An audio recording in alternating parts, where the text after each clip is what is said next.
Well, my mother sold her car recently, which normally wouldn't be a big deal, except that it originally belonged to my grandfather, who died a few years ago. A 2001 white Lincoln Town car with maroon trim.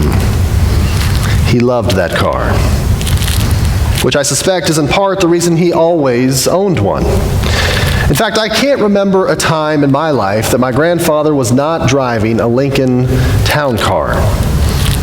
I can remember at some point during my adolescence asking my dad one day why my grandfather would only buy one make and model of a car, expecting a response that had something to do with his personal preference related to style or comfort or reliability.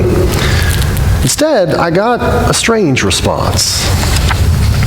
A response about, well, enemies.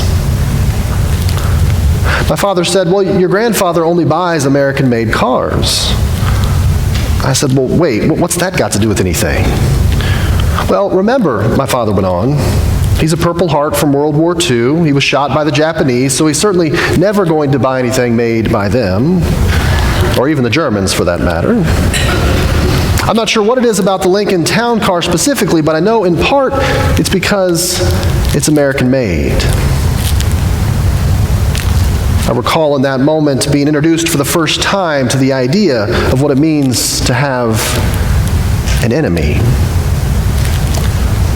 Which seems strange given my grandfather was the most gentle man I ever knew, kind-hearted and peaceful in every way. All that meant to me was that if he could have an enemy, well, then I could certainly too. Although to this day, I'm not quite sure who that is. Don't get me wrong, I know there are people who don't like me and with whom I certainly disagree. And I realize there are those in this world who see all of the people in the West, or all Americans for that matter, as the enemy. Maybe I'm being completely naive, but I'm just not aware of any real-life personal enemies. Perhaps that's just because it's not as straightforward anymore, especially for my generation and folks younger than me. I mean, for my grandfather, it was clear the world was at war. There were the good guys and the bad guys, plain as day. You knew your enemies. But when Jesus says in our reading today, love your enemy and pray for those who persecute you, who exactly is he talking about? And no, the answer is not Georgia or Georgia Tech. I mean enemy with a capital E. I mean, take terrorism, for instance.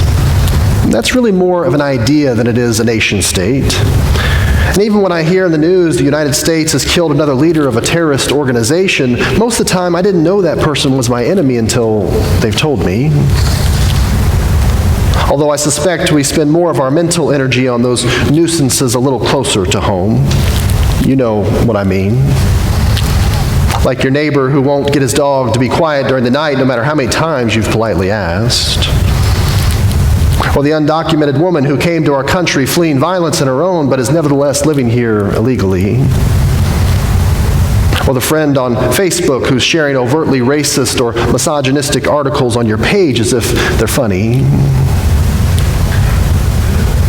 Are they our enemies? Well, maybe not if that neighbor is your son's school teacher. Or that undocumented worker is someone upon whom your business has come to rely. Or that Facebook friend is your mom or your dad. Although if you're watching the news at all anymore, we're told our greatest enemies are more political in nature, right? They go by titles like Republican and Democrat, conservative and liberal. Names like Pelosi and Trump, Schumer and McConnell. Or if they're not our enemies, we certainly seem to talk about them as such. I can remember driving through Dalton, Georgia recently. We're talking just up the road here. when I noticed a huge billboard along the side of the road that quotes Philippians chapter 2, verse 11. And every tongue will confess that Jesus is Lord. And then just below it, in bold letters, it reads, even the Democrats. I suppose I shouldn't be surprised. I read an article just last week that asked Americans on a scale of 0 to 100 how close we are to having another civil war. 0 being completely impossible and 100 being go pack your bags and get ready. The polling showed that Americans think we're 2/3 the way toward a second civil war. In fact, polling can tell us a lot about the way the political landscape has changed just over the last several decades. You may have read in Alan Hilton's United book that not long ago, there's a story printed by Pew Research done on how people feel today about their children marrying someone of the opposite political party. For 6 decades, pollsters have been asking this question. In 1960, Americans didn't fret much over party lines. Only 4.5% of Americans would be displeased if their child married someone of the opposite political party. 5 decades later, though, in 2010, when researchers asked that same question, the number had risen to 43%. My guess today is that number has risen again. Although you don't really need statistics to see who we think are our greatest enemies these days. I can remember on the National Day of Prayer Breakfast a couple of weeks ago, an event aimed at prayer for unity in our country, I witnessed some of the most divisive posts on social media to date. People posting stories about the impeachment proceedings, both for and against, with hundreds of comments below, all spewing vitriol at one another. I suppose all this makes Webster's definition helpful, which suggests that an enemy is anything that harms or weakens something else. So who is it that you spend so much of your time and energy resenting that you cannot fully enjoy life? What is it that you cannot get through the day being angry about that's keeping you from truly being happy? Who is your enemy? It's a question only you and I in our heart of hearts can answer, which is probably the reason Jesus doesn't define it either. He says love your enemies and pray for them, but never clarifies who they should be. And that in and of itself is probably the greatest challenge of this passage. Not necessarily figuring out who our enemies are. I think if we dig deep enough, that's clearer than we might like to admit. No, the harder part is how to pray for them. How do we love them? I can remember leading a Bible study on this passage many years ago when someone in the group raised his hand with a question. I called upon him and he said, Nathan, I'm just having a lot of trouble with this particular reading. You see, my child's being bullied at school, picked on every day, pushed down at recess. One boy keeps hitting him on the arm on the bus to the point of bruising. Does Jesus really want me to tell my son to turn the other cheek and to pray for this person and to love them? To respond so passively? I don't think I can do that. I thought to myself, I don't think I could either. As a result, most of us are tempted to just skip over this section of the Sermon on the Mount because it is so seemingly unrealistic, too pie in the sky. Jesus is always saying things that really are impossible, right? I mean, just think about it. Like this father of the bullied son, loving the bully's parents who refuse to correct their child's behavior. And the longtime employee who's laid off just before he qualifies for retirement with a pension, loving the people who call him in and break the news to him. Or the African American condemned and reviled by white supremacy, loving someone from the Ku Klux Klan? Impossible. Except that is for Daryl Davis. I read a story about him not long ago, and you might have too. An African-American blues musician who played for the likes of Chuck Berry back in the day. Davis began befriending Ku Klux Klan members some 30 years ago. In fact, to date, Davis claims he's befriended some 40 to 50 Klansmen who have revoked their white supremacy and in many cases handed their robes over to Davis, which he collects now in his home. Of course, his methods haven't come without criticism.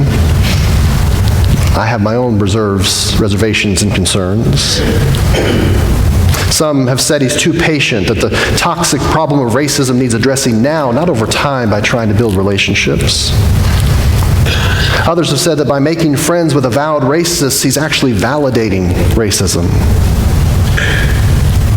Others have just suggested that those filled with that much hatred,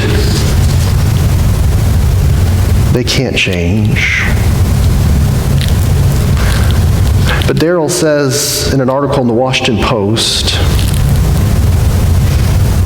in the end, they're human beings just like me. Many of them good, hard-working people, just with a skewed perception of life and reality. So how can I really hate them or them hate me if we don't know one another? And perhaps that's Jesus' point about our enemies. After all, we don't really see one another anymore, let alone know each other. We persecute one another on social media while we hide behind our computer screens. We bomb each other with drones and long-range missiles from thousands of miles away. Or we simply talk about each other behind one another's backs, never face to face. But notice in all three instances, Jesus mentions on how to respond to our enemy. Turning the other cheek, going the extra mile, giving the person your coat. They all begin with a face-to-face encounter. They all require that we see one another. And that's something different, isn't it? When you see an enemy, not just look at them, but truly see them. That's not passive. No, that requires a kind of rebellious love. And I'm not talking about love in the emotional sense, but in the sense of willing their good, which is the sense in which we love ourselves. Buddhists define love of enemy in a similar way. They call it wishing for the happiness of the beloved. Now, don't get me wrong, I realize this is a tall order at best, maybe even impossible in some circumstances. But what if we're rebellious enough, bold enough to wish for the happiness of even our enemy? Then perhaps we begin to see them a bit clearer. We might see the lines in their faces, the way they walk when they're tired, or who their husbands and wives are, and where they're vulnerable. We might even see where they're scared, or what's hateful about them. We may even catch a glimpse of where that hatefulness comes. Seeing the hurt they cause us may even help us see the hurt they cause themselves. Now, I recognize at this point we are light years away from truly loving them, to be sure. But at least we see how they are human, even as we are human. And that's a step in the right direction. It's possible that you may even get to where you can pray for them a little, if only that God forgive them because you yourself cannot. And any prayer for them, quite frankly, well, that's a major breakthrough. Which is Jesus' point, I think, in the end, or at least it's the story of our faith. That love is not a liability or a weakness or a vulnerability. No, that love is a power, a strength, a force capable of breaking through the most impossible of circumstances to bring life out of death, wholeness out of brokenness, and yes, even friendship out of enemies. Martin Luther King Jr. said it best. Love is the only thing that can turn an enemy into a friend. Look, only you know who your enemies are. And Jesus says if you really want to stand up to your enemy, if you really want to beat them at their own game, if you really want to resist them, yes, even fight back, then rebel and dissent and insurge and revolt and protest, defy them in every possible way by loving them and praying for them. And when your enemy taunts you and tells you that's a weak position, because they will, you simply look them in the eye. You see them. And with every ounce of dignity and integrity you can muster, remind them of what saved you. And ultimately what saves this entire world.